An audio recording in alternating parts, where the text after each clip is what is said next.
सतगुरुदेव की जय। सर्वसंग से प्रार्थना है, सत्संग प्रारंभ हो रहा है। कृपया सत्संग स्थल पर शांतिपूर्वक विराजमान होकर के श्रद्धा से सत्संग सुने। सत सही। और अब देखो ऋग्वेद मंडल नंबर 9 सूक्त 82 का मंत्र 1 दिखाते हैं, 1 और 2 आपको स्पष्ट कर देगा। ये देखिएगा, ऋग्वेद मंडल नंबर 9 सूक्त 82 और मंत्र नंबर इसका यहाँ 82 यहाँ से शुरू होता है। इसका मंत्र 1 है। ये रहा। इसमें है कि वो अमर परमात्मा, सोम माने सर्वोत्पादक प्रभु, सबकी उत्पत्ति करने वाला परमात्मा, प्रकाश रूप सद्गुणों की वृष्टि करने वाला, पापों का हरण करने वाला। महर्षि दानंद कहता भगवान पाप नाश नहीं करता, आयुर्वेद कहते हैं पापों का हरण करने वाला, नाश करने वाला है। राजेव, राजा के समान राजेव। ये देखना, हम 269 पृष्ठ पर पढ़ रहे हैं, नितिन योग कहेंगे दूसरा पृष्ठ बदल गया होगा। अब 270 पे दिखाते हैं आपको। ये 270 राजा के, तो उधर पढ़ दिया समान, राजा के समान दर्शनीय है, दसम देखण योगा है, राजा के समान है देखने में। पृथ्वी आदि लोक लोकांतरों के चारों ओर शब्दमान हो रहा है। वह वर्णीय पुरुष को, अच्छे आत्मा, अच्छे भगत को, अच्छे व्यक्ति को, जो दृढ़ भक्त है, जो दृढ़ भक्त है, जो पक्के भक्त है, उनको पवित्र करता हुआ प्राप्त होता है, उनको मिलता है। जिस प्रकार विद्युत आकाशीय बिजली सन्हे वाले स्थानों को आधार बनाकर प्राप्त होता है, जैसे पहले वर्षा के दिनों में हमारे घरों में एक कांसी धातु होती थी, कांसी, उसके थाली बेले गिलास कटोरे हुआ करते थे। और हमारी दादी जी कहा करती थी हमारी माताओं से, चाची ताइयों से, कि बाहर जो थाली रखी होती, बेले रखे होते कांसी के, कहा करती इनको अंदर रखो, क्योंकि कांसी की धातु पर, थाली पर बिजली गिर जाती है आकाश की, क्योंकि उसका अट्रैक्शन होता है। तो यहां यही कहा है, वेद बता रहे हैं कि वो परमात्मा अपने उन पुण्य आत्माओं को ऐसे आधार बनाकर प्राप्त होता है, उसका अट्रैक्शन होता है उन अच्छी आत्माओं, दृढ़ भक्तों में। जिस प्रकार आकाशीय बिजली धातु विशेष पर अट्रैक्ट होकर उसी पर आधार बनाकर आती है। बता के कसर छोड़ दी, क्या कमी छोड़ दी वेद ने बताने में। अब आगे देखो, ऋग्वेद मंडल नंबर 9 सूक्त 82 का मंत्र नंबर 1 आपने पढ़ लिया। अब दो में क्या बताया है, किस लिए आता है वो। हे परमात्मन, उपदेश करने की इच्छा से आप, ओह, यानी ज्ञान देने के लिए, यथार्थ ज्ञान देने की इच्छा से आप महापुरुषों को प्राप्त होते हैं। हो गया स्पष्ट। यही स्पष्ट करना था कि जैसे आकाशीय बिजली आती है, गतिशील होकर के यहां आते हैं। और देखो ऋग्वेद मंडल नंबर 9 सूक्त 82 का मंत्र नंबर 3 में क्या कहा है, पवित्र यज्ञों में रक्षा से आप प्राप्त होते हैं। पृथ्वी आदि लोकांतरों में गति करते हुए, सर्वव्यापक नहीं, आप है, गति करते हुए, ये गलत लिखा है, इन अपनी सोच थोड़ी अड़ाई है। आप माने आप स्वयं गतिशील होकर विराजमान होते हैं। है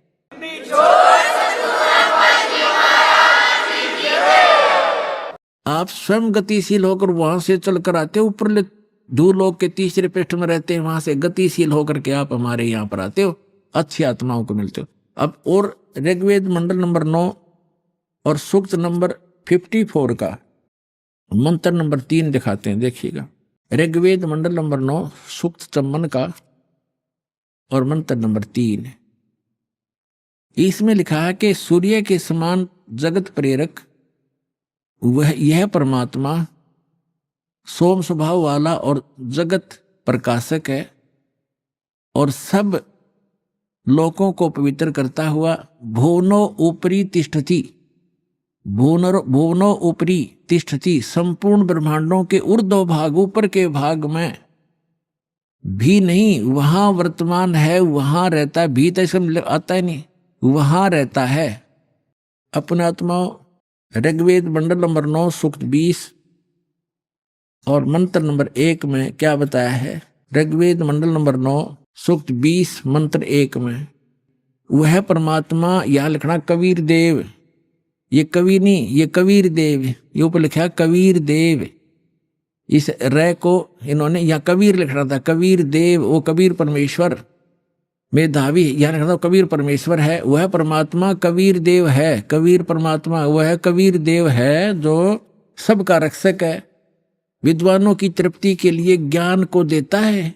विद्वान यानी वही आकर के वो ऐसा ज्ञान देता जिससे बुद्धिमान लोग तृप्त होते हैं, संतुष्ट होते हैं, और सहनशील है, संपूर्ण दुष्टों को संग्रामों में यानी ज्ञान के युद्ध में तिरस्कृत करता है, सबको पराजित कर देता है अपने तत्व ज्ञान से। अब आज इतना ही इन सदग्रंथों से हमने लेना था। अब दास सुनाएगा। आज का जो सत्संग सुनाना चाह रहा था दास, अब शुरू कर रहा हूं उसको, लेकिन समय थोड़ा है इसलिए संक्षिप्त में बताऊंगा। अब 2 प्रकार से मानव शरीर प्राप्त होता है, और दूसरा ये था कि सत्संग केवल परमात्मा ही आकर बताते हैं, यथार्थ ज्ञान स्वयं भगवान बताते हैं।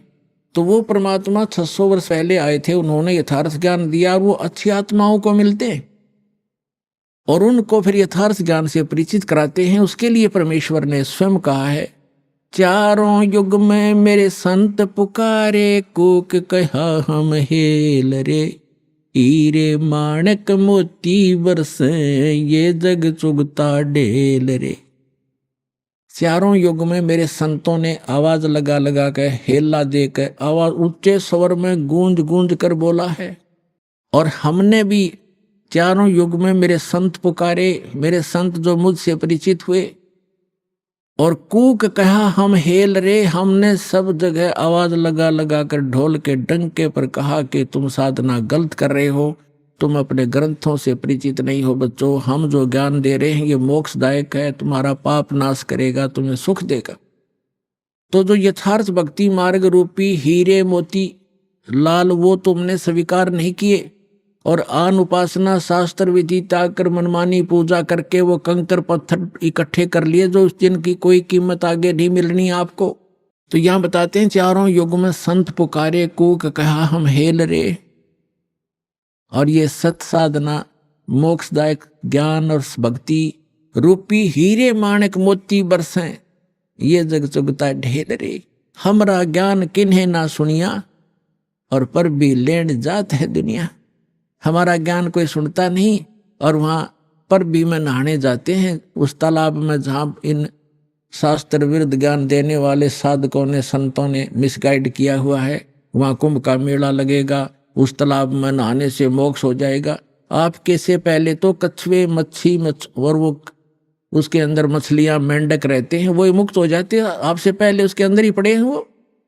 अरे बोले आदमी है, कहीं गीता जी में लिखा कहीं पर ये जा करके पर भी लेकर आओ, या कोई अन्य मंत्र जाप करो, या श्राद्ध निकालो, बल्कि मना किया है। श्रीमद् भगवद गीता में 9वें अध्याय के 25वें श्लोक में कहा है कि जो भूत पूजते हैं वो भूत बनते हैं, जो देवों की पूजा करते हैं देवलोक में जाकर के उनके नौकर लगते हैं, वहां चले जाते हैं, और जो पितर पूजते हैं वो पितर लोक में चले जाते हैं, और मेरे पूजने वाले मुझे प्राप्त होते हैं, यानी ब्रह्मलोक में चले जाते हैं। और फिर वो 18वें अध्याय के 62वें श्लोक में कहता है कि उस परमात्मा की शरण में जा, जहाँ जिसकी कृपा से तू परम शांति को, सनातन परम धाम को प्राप्त होगा। तो कहीं पर भी पूरी श्रीमद् भगवद गीता में ना कोई तीर्थ, ना व्रत, और ना ही किसी अन्य उपासना का प्रमाण है। तो हमने शास्त्र विधि अनुसार साधना करनी है जो हमारे सदग्रंथ बताते हैं। सदग्रंथों में आपको पहले भी बता दिया कि जो वेद हैं, चारों वेद ये गॉड गिवन है, लेकिन 5वां वेद गुप्त था, इसने छुपा दिया। उसमें कंप्लीट कोर्स था, पूरा मोक्ष मार्ग था, पूरा ज्ञान था, वो नहीं रखा। तो परमात्मा स्वयं आकर वो ज्ञान देते हैं। उस ज्ञान के अंदर ये पूरा कोर्स है मोक्ष प्राप्ति का, यहाँ के सुख प्राप्ति का, आपके संस्कार में, प्रारब्ध में, आपकी किस्मत में लिखे हुए पाप को टालने का। ये साधन वालक ने वर्णित किया है जो दास के पास उपलब्ध है, इसको प्राप्त करो। अब जो सत्संग आज सुनाना चाह रहा था दास, उसकी अब भूमिका बनी है 2 घंटे में। अब 2 प्रकार से मानव शरीर प्राप्त होता है। एक तो पूर्व जन्म के संस्कार जिनके शुभ संस्कार होते हैं उनको लगातार कई मनुष्य जीवन भी मिल जाते हैं। पुण्य संस्कार कब बनते हैं? जब परमात्मा तीसरी सतिथि का रूप धारण करके कभी किसी क्षेत्र में प्रकट होते हैं और वो अपनी किसी प्यारी आत्मा को यथार्थ ज्ञान बता जाते हैं। उसके कारण फिर आसपास के क्षेत्र में वो ज्ञान कुछ समय तक ठीक चलता है, तो वो पुण्य आत्माएं भक्ति से युक्त हो जाते हैं और फिर वो लगातार कई जन्म भी प्राप्त कर लेते हैं। उन जन्मों में यदि संत नहीं मिला पूर्ण, तो वो पूर्व जन्म की अपनी जो किस्मत की जो भक्ति कमाई है उसका नाश करके चले जाते हैं। उनको सुख तो होता है पहले जन्म की कमाई से, और वो सोच रहे हैं कि हम जो साधना करें इसी से सुखी है, तो ये भ्रमणा उनको बनी रहती है। तो जितने आज दास देख रहा है, राधा स्वामी, धन धन सतगुरु, जय गुरुदेव, आसाराम, सुधांशु जी, ये जितने भी कृपालु और ये क्या नाम है, कुमार स्वामी, जो 10-10, 15-15, 20-20, 30-30, 40-40 वर्ष से इनके पास रहे, जब तक इनके पुण्य पूर्व जन्म के चले तो ये सुखी नजर आवे थे, साधना वो गलत कर ही रहे थे। अब उनकी ऐसी दुर्गति हो रही है, रो रो कर आ रहे हैं। ये सतपाल जी के पुजारी और ये बालयोगेश्वर के पुजारी, अंसा देश वाले, अब ये रोते हैं आकर के। एक अध्यापक कहता, मैं पैसे से अध्यापक हूं और मेरा इकलौता पुत्र था, मैं सतपाल का चेला था, 40 वर्ष से वहां लगा हुआ था, इकलौता पुत्र की मृत्यु होगी और उस दिन से टक्कर मार के रो रहा हूं। नास्तिक हो गया था, विश्वास उठ गया था भगवान से, आपका ज्ञान सुना, सत्संग सुना, फिर एक किरण फिर से जागी है कि है भगवान कहीं पर। हम साधना गलत करके दुखी हो गए। जब तक हमारे पुण्य चले हम सुख महसूस करते रहे, और जब हमारे ऊपर पापों का दौर शुरू हुआ उस साधना ने कोई प्रोटेक्शन नहीं किया। तो पुण्यात्मा सभी ऐसे भ्रमित हैं। तो जो मानव शरीर प्राप्त प्राणी है वो दो प्रकार से हैं। एक तो ऐसे आपको बता दिया, तो वो भटकते रहते हैं भगवान के लिए, कहीं ना कहीं वो बैठ ही नहीं सकते। तो अब आपका जो जन्म है मनुष्य जीवन का ऐसे समय में हो गया, यदि अब जन्म ना होता तो पहले की तरह आप भी भटक कर चले जाते। आज से 10 वर्ष पहले कोई मर गया तो वो गया अपना जीवन नष्ट करके। तो आपका जो मनुष्य जीवन हुआ है, धन्य आपके माता पिता जिनसे जन्म हुआ है। और आप तो भक्ति पर लगे लगाए हो, आपको तो बहुत थोड़े से समय में समझाया जा सकता है। और दूसरी प्रकार के जो 84 लाख योनियां भोग करके मानव शरीर प्राप्त किए हुए हैं, उनको आप कितना ही कोशिश करो, वो ठीक है परिश्रमी भी होते हैं, क्योंकि पहले पशु पक्षी बनकर सारा दिन परिश्रम में लगे रहते थे रोजी रोटी के लिए। एक चींटी है सारा दिन एक कण की आवश्यकता पता नहीं कितने चक्कर काटती है एक कण के लिए, एक पल की चैन नहीं। तो उनका स्वभाव ये होता है कि माया के लिए संघर्षशील रहते हैं, भक्ति के लिए कहते हैं तो कहते हैं मुझे समय नहीं, और भक्ति सुनाना चाहते हैं तो उनके गले उतरती नहीं, उठकर चले जाते हैं। तो क्या बताते हैं कबीर साहब, कहते हैं कबीर पिछले पाप से हरि चर्चा ना सुहावे, कहूंगे कह उठ चले ना और बात चलावे। जो पूर्व जन्म के संस्कारी प्राणी नहीं होते हैं या जिनके पाप कर्म अधिक बढ़े हुए होते हैं, उनके सामने सत्संग की चर्चा की जाती है भगवान की, तो उसके 3 लक्षण हैं।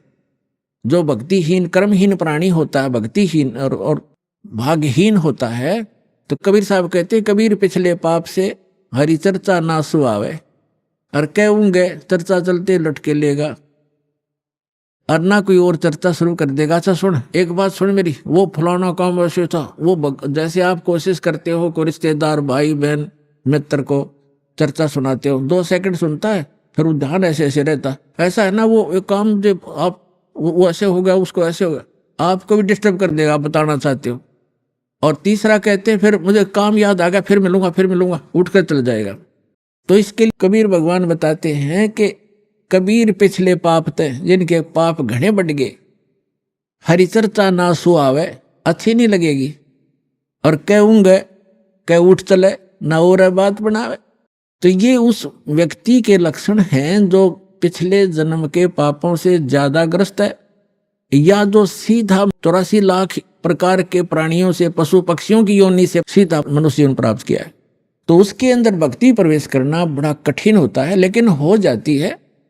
उसको थोड़ा ज्यादा समय लगेगा इस ज्ञान को समझने में, और शुरुआत एक बार हो जाती है, धीरे धीरे किसी ना किसी जन्म में तो वो हो ही जाती है। एक कागभूषण नाम के, अपने पुराणों में भी इसका प्रमाण आता है, कागभूषण नाम के एक महापुरुष हुए हैं और एक गरुड़ जी जो श्री विष्णु जी के वाहन माने जाते हैं। इन दोनों की एक बार आपस में चर्चा हुई।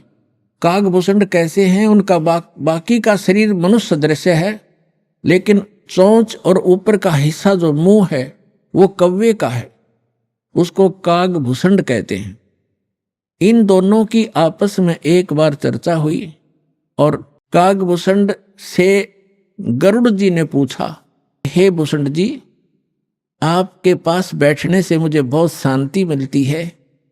आपने ये जो भक्ति विधि और ये अमरत्व, क्योंकि कागभूषण जी की काफी लंबी आयु हो गई है, काफी प्रलय उसके सामने हो चुकी हैं, अभी भी वो विद्यमान है। तो उसके लिए पूछा कि आपको ये कैसे प्राप्त हुई। तब कागभूषण ने कहा कि एक लंबी कहानी है गुरुड़ जी। मैं एक बार 20 वर्ष की उम्र थी मेरी और एक भयंकर अकाल गिर गया। हम भाई बहन थे, मेरे से छोटे मेरे भाई बहन थे। उस अकाल के दौरान वो भूख सहन नहीं कर सके, उनकी मृत्यु होगी। मेरे माता पिता की भी मृत्यु होगी, वो भी भूख सहन नहीं कर सके। मैं युवा था, जिस कारण से मैं उस अकाल को झेल कर माता पिता और परिवार के नाश होने के बाद उस क्षेत्र को छोड़कर मैं अवंतिका नगरी में चला गया। वहां अकाल नहीं था। उससे पहले मेरे असंख्य जन्म चले गए, मनुष्य जीवन मैंने बर्बाद कर दिए, कभी मैंने भक्ति नहीं की, क्योंकि वो पिछले जन्म मुझे अब मेरी दिव्य दृष्टि खुल जाने से नजर आ रहे हैं कि पिछले मानव शरीर मैंने कैसे बर्बाद किए थे।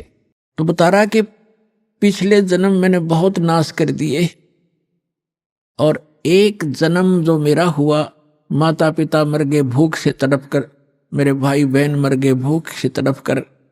कैसा ऐसी खिली फुलवाड़ी थी हमारे घर की, सारे भाई बहन खुशी खुशी रहते थे और एक वर्ष में ऐसी जुल्म गिर गया, ऐसा कहर टूट गया, हमारा नाश हो गया। मैं सोचने पर विवश हो गया कि ये क्या जीवन है। कल तक हम कैसे खुशी मंगल से रहते थे, प्यार करते थे, कहाँ गए आज मैं टक्कर मार लिया, रो लिया, सारा कुछ कर लिया, वो मिल नहीं रही। ये खाक जीवन है, कहाँ रह रहा हूं मैं। ऐसे करते करते एक मंदिर के अंदर एक पंडित जी भगवान शिव का पुजारी था, मैं वहां चला गया, उसको अपना दुख रोया। दयालु था ब्राह्मण, मुझे सीने से लगाया और कहा, बेटा यहाँ तो ऐसे ही कहर गिरते हैं, आप भक्ति कर लो, स्वर्ग में चले जाओगे, वहां दुख नहीं है। ब्राह्मण को ज्ञान स्वर्ग तक का ही था और कहा, बेटा तुम दीक्षा ले, दीक्षा गुरु बनाए बगैर मोक्ष नहीं होता। अब कागभूषण बता रहा है कि मेरे इतने पाप थे, पापी के पिछले जन्म जन्म के कभी भक्ति शुरू नहीं करी थी। मेरे अंदर भक्ति प्रवेश करने में 6 महीने लग गए, लगातार संत के साथ रहने में। अब 6 महीने तक मैं मंदिर में रहा, रोज उनकी कथा सुनता, वचन सुनता, पर नाम लेने की इच्छा कभी मैंने व्यक्त नहीं की। गुरुजी कहते, महात्मा जी के बेटा दीक्षा ले ले। मैं कान्ना पे कह टाल जाता, ना हाँ कहता ना कहता। और दीक्षा उसी को प्रफुल्लित होती है जो सब इच्छा से अपनी लगन से प्राप्त करता। जबरदस्ती दिया हुआ नाम काम नहीं करता। तो उस पंडित जी ने इसलिए उसको जोर नहीं दिया। 6 महीने के बाद कहता, लगातार सत्संग सुनने के बाद मुझ पापी के कुछ पाप नरम हुए और तब मैंने दीक्षा प्राप्त की। दीक्षा प्राप्त करके कुछ दिनों के बाद फिर मेरे अंदर एक बकवाद भागी, जो गुरुजी कथा सुनाया करते हो मुझे भी याद होगी। मैं युवा था, गुरुजी वृद्ध हो गए थे, मेरी आवाज में कसक थी। जितने भी श्रोता थे अब मेरी तरफ आकर्षित हो गए और कहने लगे, हो आप तो गुरुजी से भी बढ़िया ज्ञान सुनाते हो। अपने आत्माओं यहाँ मार खाता प्राणी, इस ज्ञान को सुनकर कोई वक्ता बन बैठेगा, 10 उसके प्रशंसक हो जाएंगे, वो भी अपना नाश जीवन करेगा। अब ज्ञान पुराणों का था, बढ़िया और घटिया क्या हो गया इसमें, गुरुजी से बढ़िया सुनाने लग गया वो। तो यहाँ मार खाते श्रोता भी और वो भक्त भी मार खाते, मान बढ़ाई छा जाती है, सबसे बड़ी दुश्मन है जीव की। एक दिन मैं बैठा था, कथा कर रहा था, श्रोता बैठे थे, गुरुजी आए मंदिर में अपने घर से। मैंने खड़ा होकर सत्कार नहीं किया, क्योंकि मैं अपनी बेइज्जती समझूं था कि खड़ा होऊंगा तो सबका अट्रैक्शन उधर गुरुजी की तरफ हो जाएगा। अब मैंने बैठे बैठे दर्शन कर लिए, ऐसे बस थोड़ा सा नाम मात्र सा सिर झुकाया, खड़ा नहीं हुआ मैं। अब गुरुजी तो आए थे अपना लगे पूजा पाठ करने मंदिर में, एक कोने में बैठकर आकाशवाणी हुई मंदिर में, कह रहे दुष्ट तूने अपने गुरु का अनादर किया है, तुझे 1,00,000 वर्ष के लिए नरक में डालता हूं। भगवान शिव की आकाशवाणी हुई, क्योंकि ब्राह्मण शिव का पुजारी था। अब वो आकाशवाणी सुन ली गुरुजी ने। उसने कहा, रे बेटा भूषण, उसका नाम कुछ और था उसमें, बेटा भगवान क्यों नाराज हो गया तेरे से? गुरुजी ने नहीं ध्यान दिया कि इसने मेरा आदर किया या अनादर किया। संत के विषय में एक वाणी कही है गरीबदास साहिब जी ने कि आदर अनादर करो क्यों ना कोई, मम संत शरण जगत जान छोई। अब संत ये नहीं देखते आदर अनादर को, लेकिन शिष्य को हानि घनी हो जाती है जो आदर नहीं करता, नियमित नहीं रहता। तो गुरु ने पूछा, बेटा क्या गलती करती, भगवान आपसे क्यों रुष्ट हो गए? अक्षमा याचना कर, दयालु है भगवान, माफ कर देंगे तेरे को। और खुद भी अर्ज की, हे भगवान बच्चा है आपका, गलती होगी, बालक है, अक्षमा करो। तब उसने आकाशवाणी की फिर दोबारा भगवान शिव ने, जब ये निकम्मा व्यक्ति अपने गुरु का आदर नहीं करता तो मेरा क्या आदर करेगा? गुरु एक रिहर्सल करनी होती है गुरु जी को भगवान की तरह मानकर, क्योंकि हम जैसा व्यवहार गुरु जी के यहाँ कर रहे हैं तो परमात्मा इस रूप में आपको वहां ऊपर जाकर के आपकी परीक्षा लेगा। एक स्थान है मानसरोवर पर, तो जैसा भाव आपका यहाँ वैसा वहां होगा, जैसे स्वप्न में होता है। तो वहां से वापस आने के बाद फिर आप बहुत युगों तक वहां नहीं जा पाओगे।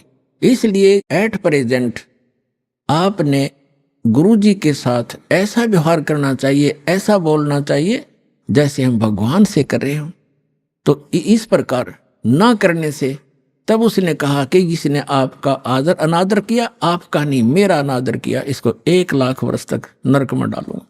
फिर काफी समय तक हाथ जोड़े रहा ब्राह्मण, आपका बच्चा है, बख्श दो दाता, बालक है, गलती होगी, अरे तो भी मांग माफी, बच्चे मांगी माफी मांग। लेकिन फिर आकाशवाणी हुई कि मेरा वचन ना खाली जाई, यम के लोग चलो रे भाई।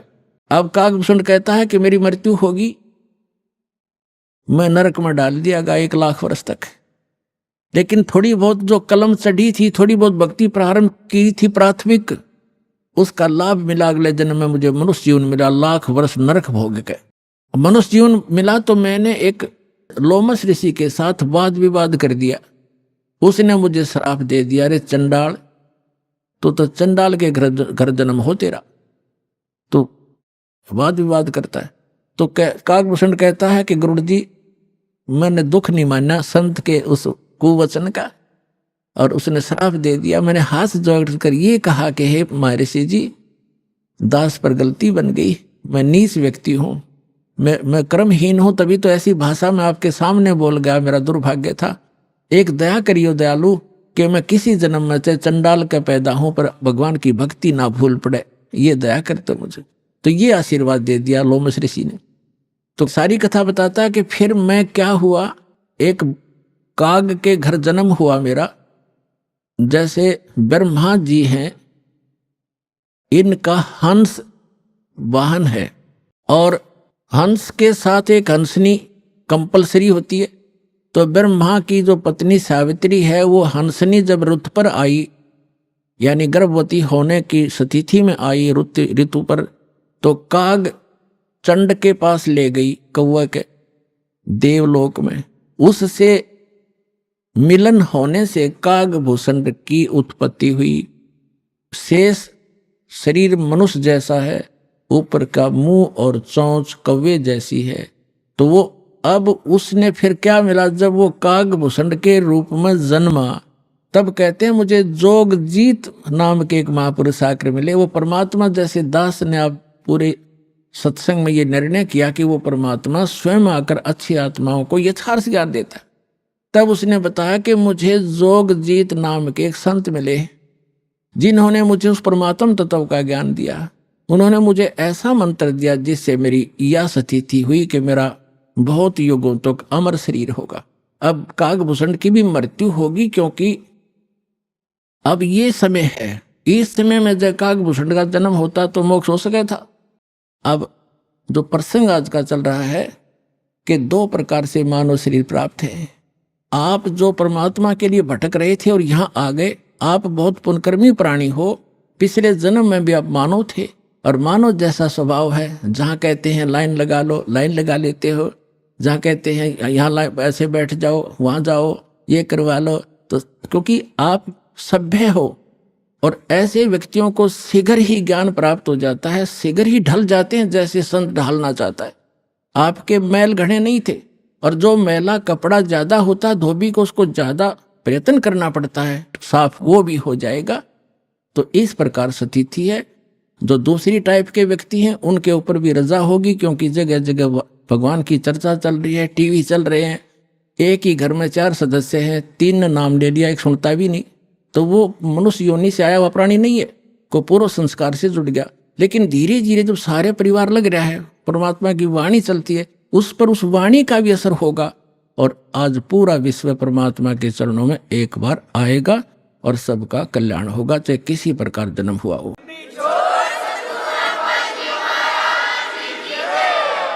पुण्यात्माओं, आपके ऊपर रहम किया उस दीनदयाल ने, आपको ये तत्व ज्ञान समझाया, आप तक पहुंचाया। आप तक ये तत्व ज्ञान पहुंचाने के लिए उस परमेश्वर ने कितने कितने कष्ट उठाए। आप तक पहुंचने के लिए उस परमात्मा ने भिन्न भिन्न भेष बनाए। और आप जी ने इस काल की भांग को इतना पी लिया कि इस काल के इस नकली सुख, इस झूठे सुख के नशे में आप भगवान को पहचानना भूल गए। परमेश्वर कहते हैं, मैं रोवत हूं सृष्टि को, सृष्टि रोवे मोहे, गरीबदास इस वियोग को समझ न सकता कोई। हमारे पिता कहते हैं, हमारे भगवान कहते हैं कि मैं तुम्हें रो रहा हूं, तुम्हारे लिए भटक रहा हूं कि तुम गलत स्थान पर रह रहे हो। या कोई जीव सुखी नहीं, या सुख नाम की वस्तु नहीं, और आप यहां सुख खोज रहे हो और सुख देने वाले उस भगवान की खोज कर रहे हो, उसके लिए रो रहे हो, तड़फ रहे हो। मैं तुम्हारे लिए रो रहा हूं कि मैं हूं वो परमात्मा, मैं तुम्हारा जनक हूं, मैं तुम्हारा पिता हूं। आप जी ने ये गलती की जिस कारण से आप इस काल कसाई के यहां फंस गए हो। किसी का बेटा मार रहा है, किसी की बेटी मार दी, कोई किसी का जमाई मर गया, किसी के कैंसर होगी, किसी की टांग कट गई, किसी को कैंसर है, कोई कोड से भुगत रहा है। और शेष बचे हुए ये सोचते हैं कि हम ठीक हैं। यदि आप रोग रहित हैं, कल मृत्यु होगी, फिर गधे बन जाओगे, तो क्या खाक ठीक हो आप? इसलिए परमात्मा याद दिलाते हैं, कबीर ये माया अटपटी, सब गट आन अड़ी, किस किस को समझाऊं या कुएं भांग पड़ी। परमात्मा कहते हैं, किस किस को समझाऊं। इस काल भगवान ने इस नकली सुख की एक कुएं के अंदर जैसे 1, 2, 3 क्विंटल भांग घोल कर डाल दे कोई, उस कुएं का जल चाहे 1000 व्यक्ति पी ले, और पीने के उपरांत उनकी एक जैसी गतिविधि, एक जैसी भाषा, एक जैसी चाल हो जाती है, क्योंकि सबको वो नशा हो चुका है। तो इस काल भगवान ने इस त्रिगुणमयी माया की इतनी मात्रा डाल रखी है आपके अंदर कि आपको इतना नशा हो गया इसका। जैसे किसी के पास बढ़िया मकान, कोठी हो जाती है, कार हो जाती है, उसको नशा है वो, और वो फूला नहीं समाता, और वो भूल जाता है बालक कल मृत्यु हो जाएगी, ये कार कोठी तेरे साथ नहीं जाएंगी, यहां बुद्धि क्यों नहीं आती आपकी। परमात्मा हमें याद दिलाना चाहते हैं कि इन सुखों को जहां आप यहां खोज रहे हो, आपको सतलोक में मिलेंगे। यहां तो आपने जो कार भी व्यवस्था कर ली, 36 पंगे पाक है, फिर उसमें कोई इंजन में गड़बड़ है, कोई पेट्रोल डलवाना, जेब देखनी पड़े। सतलोक में चलो आपको विमान मिलेंगे और आपकी मन से जहां चाहोगे 1 सेकंड में उड़कर आप पूरा परिवार बैठकर कहीं घूम सकते हो। कोई पैसा नहीं लगेगा, आपको सब वस्तु मुफ्त मिलेंगी, सब सुख होगा, आपकी कभी मृत्यु नहीं होगी। आपका ऐसा ही परिवार वहां सतलोक के अंदर होगा। अभी तक ये मूर्ख बनाया करते थे नकली संत कि वहां प्रकाश ही प्रकाश है, चेतन ही चेतन है, आत्मा उसमें जाकर ऐसे मिल जाती है जैसे बूंद समंदर में। फिर खा क्या करेंगे वहां जा करके, इससे यही दुख सुख यही ठीक है। तो उनको अकल थी नहीं, ज्ञान था नहीं, उनका सवन भाव नहीं था, क्योंकि उनकी साधना गलत थी, उनका ज्ञान गलत था। वो काल प्रेरित थे, काल के भेजे हुए आए हुए। तो परमात्मा हमें याद दिलाते हैं कि झूठे सुख को सुख कहे ये मान रहा मनमोद, ये सकल चबीना काल का, कुछ मुख में कुछ गोद। अपना आत्मा आप देख रहे हो, कहीं पर भूकंप आ जाता है, हजारों लाखों की संख्या में मानव मर जाते हैं, अन्य प्राणियों की तो गिनती ही नहीं। कहीं पर फ्लड आ जाती है, गांव के गांव बह जाते हैं, हजारों की संख्या में व्यक्ति मारे जाते हैं। और वो उन मकानों को, उन वहां के संसारिक सुखों को जोड़ने में सारा जीवन लगाते हैं। उनका दृष्टिकोण सिर्फ उन्हीं पर केंद्रित रहता है कि कोठी बना लूं, कार बना लूं, एक प्लाट और ले लूं, 2 कोठी और बना दूं, एक बैंक बैलेंस बना दूं, एक फैक्ट्री लगा लूं। उद्देश्य मनी मेक ही रहता है।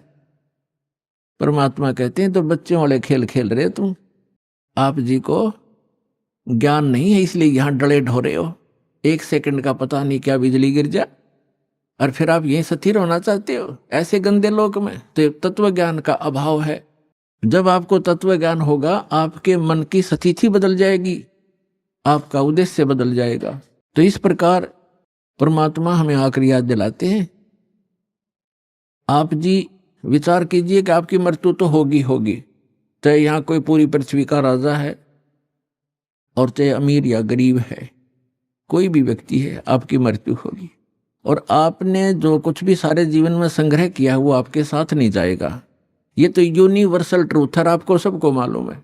और पुण्यात्माओं, ठीक है, आपके पूर्व जन्म के पुण्य हैं, आपको जो भी वस्तु उपलब्ध है इसको ये समझ लो कि आपकी नहीं है। आप एक रेस्टोरेंट में रह रहे हो। अब जैसे अच्छे पूंजी वाले व्यक्ति, सेठ धनी व्यक्ति अच्छे रेस्टोरेंट में जाकर के अपना 1 2 3 4 जैसा भी वो वहां दिन रात व्यतीत करना चाहते हैं, तो उनके पास पैसा घना है, तो वे हाई क्लास के, हाई क्वालिटी के रेस्टोरेंट के अंदर रह रहे हैं। वहाँ सुविधाएं अच्छी हैं, सोफा सेट हैं, बढ़िया पलंग हैं, टीवी रखे हैं, सारी व्यवस्था है वहाँ पर। बैल बजा दी, बैरा आ गया, जो वस्तु मांगी उपलब्ध होगी खाने और पीने की। और एक गरीब व्यक्ति जाके एक सिंपल होटल में रुका है जिसमें एक तख्त पड़ा है और सिंपल आहार है, थोड़ा खर्चा है उसका। तो ऐसा ही समझ लो आप, जो गरीब है वो एक सिंपल होटल में रह रहा है, अमीर है वो बड़े होटल में रह रहा है, लेकिन वस्तु किसी की नहीं। वहां पर होटल में गए व्यक्ति को पता होता है कि यहाँ तेरी वस्तु कोई नहीं है, इनको प्रयोग कर सकता है, वो भी अपने खर्चे से। तो इस काल भगवान का ये होटल है फॉर एग्जाम्पल। और इसमें आपके पुण्यों के कारण सुविधा जो आपको है वो आपके पूर्व जन्म की पूंजी से है, जेब आपकी ही खर्च हो रही है। जो सुविधाएं आपको उपलब्ध हैं आपके पुण्य क्षीण हो रहे हैं। और गरीब व्यक्ति है वो समझ ले सिंपल होटल में रह रहा है, कोई झोंपड़ी में है तो सिंपल मकान में रह रहा है, तो वो भी एक होटल में ही है। एक दिन दोनों ने ही जाना है और दोनों ने वो सब वस्तुएं यही छोड़ जाना है। अब जाना कहाँ है? स्वदेश को जाना है। होटल में व्यक्ति वही रहता है जो विदेश गया हुआ है, अपने घर से बाहर है। आज तक आपको यही नहीं मालूम कि हम इस होटल को छोड़कर प्रस्थान कहाँ करेंगे। आपको तो जबरदस्ती जब आपकी पूंजी समाप्त हो जाती है, आपका समय समाप्त हो जाता है, उस होटल से पकड़कर बाहर फेंक दिया जाता है सड़क पे, आप कहीं जाओ। जब हम घर से बाहर चलते हैं वैसे किसी काम कार्यवश, तो जाने से पहले हम वहां कहाँ रुकेंगे, रात्रि हम कैसे व्यतीत करेंगे, उसकी व्यवस्था पहले करके जाते हैं। और संसार छोड़ के जाने वाला व्यक्ति कभी सोचता भी नहीं कि मृत्यु के बाद मैं कहाँ जाऊंगा। तो वो ज्ञान अब आपको प्राप्त हो रहा है कि आप ये साधना करोगे और आप इन होटलों में रहो जैसे जिसकी व्यवस्था है, ठीक है, धनी है अपनी उस सुविधा को प्राप्त करो, निर्धन है अपने उन मकानों में गुजर करो, और दोनों ही दो रोटी खाते हैं, एक गरीब भी और सेठ भी, और एक चारपाई पर ही सोते हैं, 3-3 4-4 पर सेठ नहीं सो सकता। एक कोने में चाहे 10 कक्ष की कोठी हो, एक कक्ष के एक कमरे में एक तख्त, 3.5 बाई। परमात्मा कहते हैं क्या चढ़ावा मेंढिया और लंबी भीत उसार, घरता 3.5 हाथ गणाता 4.25। यानी आपको लेटने के लिए अपने हाथ, ये हाथ होता है इतना, प्रत्येक का शरीर अपने 3.5 हाथ का होता है, 3.5 हाथ का। तो परमात्मा कहते हैं आपने 20 कक्ष की कोठी बना रखी है, उसमें 3.5 हाथ और बाई 1 हाथ, इतनी जगह की जरूरत है आपको। बाकी उस कोठी शर्मा मार ले, क्या बनेगा उसका? समय खोया, अपना जीवन व्यर्थ किया। तो कहने का भाव ये है कि ठीक है, भगवान ने आपको कोठी भी दी है, सुविधाएं भी हैं, कोई बात नहीं, लेकिन अब भविष्य की तैयारी करो, यहां से चलने का उद्देश्य बनाओ। असंग जन्म हो गए आप जी ने यही भटकतों का। अब परमात्मा हमें बताते हैं कि आप जी यहां इस काल कसाई के लोक में रह रहे हो, इसने आपको अपने स्वार्थवश पाल रखा है, जैसे कसाई बकरे पालता है। पुण्यात्मा, आपके ऊपर 3 गुणों का इतना जबरदस्त प्रभाव हो गया कि आप जी अपने परिवार, अपनी संपत्ति को अपना मान चुके हो, और मान चुके हो जैसे नशे में व्यक्ति चाहे कुर्डियों पर पड़ा हो गंध में, और चाहे चारपाई पे लेट रहा हो, उसको पता ही नहीं तू कहाँ है। तो आज हम सभी की ये स्थिति है कि हम इस सब कुछ को अपना मान चुके, और इसको ये कहा जाता है कि आप कसाई के लोक में रह रहे हो और ये आपको सबको खाएगा बारी बारी, ये नहीं बख्शेगा किसी को भी। किसी परिवार के 3-3 सदस्य खा जाता है एक दिन में, कोई दुर्घटना से या कोई किसी और अन्य कारणों से, कोई बीमारी से, और शेष बच्चे ये सोचते हम ठीक हैं। जिनके साथ वो घटना घट गई उससे पहले वो भी आप जैसी ही स्थिति में थे। तो पुण्यात्माओं, परमात्मा ने रजा बख्शी आपको ये ज्ञान देने की। आप संत रामपाल जी महाराज जी के मंगल प्रवचन संत रामपाल जी महाराज एप्लीकेशन पर भी सुन सकते हैं तथा उनके द्वारा लिखी पुस्तकें भी डाउनलोड कर सकते हैं। इस वीडियो को देखने के बाद आपकी क्या राय है कमेंट में जरूर बताएं। ऐसे ही और वीडियो देखने के लिए हमारे चैनल को सब्सक्राइब करें और वीडियो को ज्यादा से ज्यादा शेयर करें। धन्यवाद।